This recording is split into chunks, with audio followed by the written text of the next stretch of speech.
Hello, and welcome to saveourmiddleclass.net. Here's an important piece of information that no one is telling you. China and organized crime operate in a very similar fashion. Now, that piece of information begs the question, does our American government know about this, or are they just totally unaware? To explain this fully, we need to go back and take a look at the New York area in the 1960s, 70s, and 80s.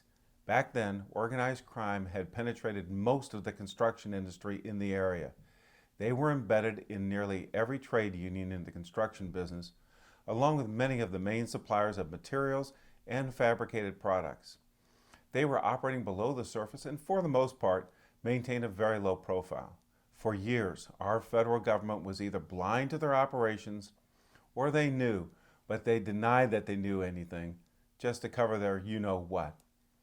One of the most profitable operations that organized crime operated during this time was the federal fuel tax skimming operation. They ran gas stations and fuel distributors that pocketed the federal sales tax for themselves, and it went on for years.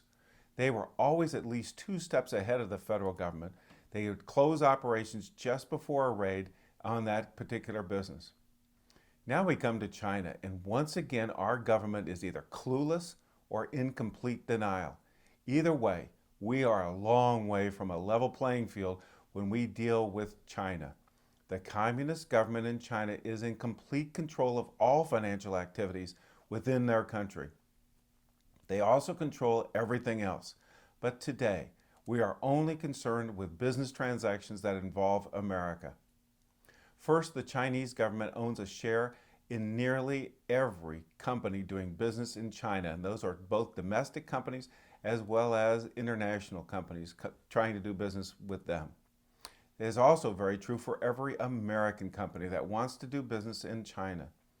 So they profit in 2 ways. They receive a share of the profits directly, and then they tax the other share of profits that they don't own. So they receive a double profit. Now, think of this on a grand scale. All the banks, all the transportation companies, all the manufacturing, all the service industries, and so on and so on. If it walks, crawls, or moves, the Chinese Communist government has a big piece of the action. Now, when these businesses are allowed to operate in America or sell goods to American retailers, the Communist government makes double the money on every transaction. When a Chinese company buys an American company, the same double profit is realized. Plus, the Communist government now directly owns a bigger and bigger piece of America, and the resulting profits are all going to build up their military, their hacking spy network, their influence overseas, along with their expanded patrolled area in the South China Sea. Oh, and I almost forgot. They also devalue their currency to gain a further trade advantage over America. China continues to operate in the manner of an organized crime unit, and they are doing so with complete immunity and anonymity, and what must be a complicit American government. And keep in mind that I am only giving you a very quick summary of their operations. But there is much, much more below the surface. Every transaction with America, whether it takes place in China or in America, is a multi-level transaction involving shipping companies. They make money there. Banking companies, they make money there. Service companies, they make money there. Manufacturing companies, they make money there. And many, many more. And the Chinese government owns a piece of every one of them. They are an organized crime unit on a mass scale. How can we ever compete on a level playing field? We cannot, and we never will, unless we make significant changes. This is a very big issue for our country and for our middle class. Imagine if this was the case with the USSR during the Cold War, or with Germany in the 1930s, and either one of them was our largest trading partner. That's what we have today. The situation today is similar. But our government is silent, and the repercussions of continuing our current Chinese trade relationship are dramatic and drastic for us.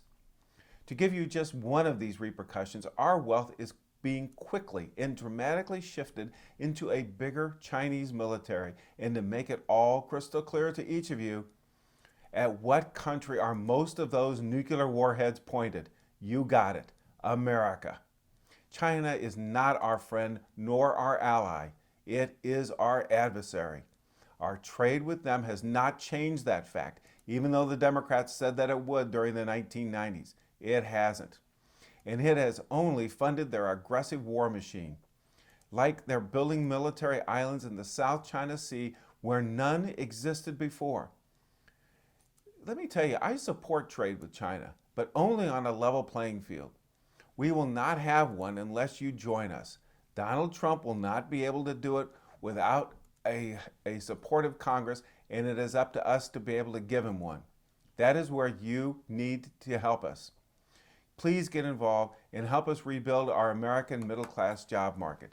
Go to our website, saveourmiddleclass.net, print off the American Middle Class Pledge and send it to every politician whom is requesting your vote, and tell them that they have to vote for you by signing this pledge first before you will vote for them. If they don't sign it, you won't vote for them. It really comes down to that. I hope you help us. We need your help, and I thank you for listening. And as always, may God bless our American middle class. Goodbye.